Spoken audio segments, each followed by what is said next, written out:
আলাইকুম বন্ধুরা, কেমন আছেন? আলহামদুলিল্লাহ ভালো আছেন। দেখেন তরমুজগুলো কীভাবে পচা যাও গলা যাও কোনো কিছু দেওয়ার দরকার নেই, খালি গুনতি আছে।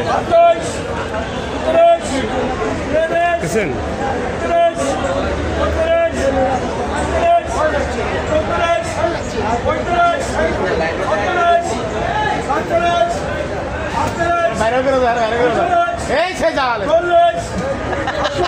হাসিটা ভালোবাসার এই আলো চালাতে পারছে কজন?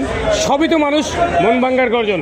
পারবো কি জানি না, স্বপ্ন আমার একটাই, এই সিজনে 75 বেচছে আমি ধনী হইতে চাই, এটাই আমার স্বপ্ন। যে খাইছে উপকার পাইয়া আজকে আইছে। এই বন্ধুরা দেখতেছেন, এটা কিন্তু তরমুজের আড়তদার। মানে লাভ যদি বেশি হয়, ফুটফুট এরকম একটা হাসি থাকে মুখে, বুঝতে পারছেন? হ্যাঁ খাইতে আছে হাঁস, ব্যাপারী খাইতে আছে বাস, কারণ সে আড়তদারি পাইতেছে কম বেশি, তার কোনো লস নাই, কিন্তু ব্যাপারী কি খাইতেছে? বাস খাইতেছে।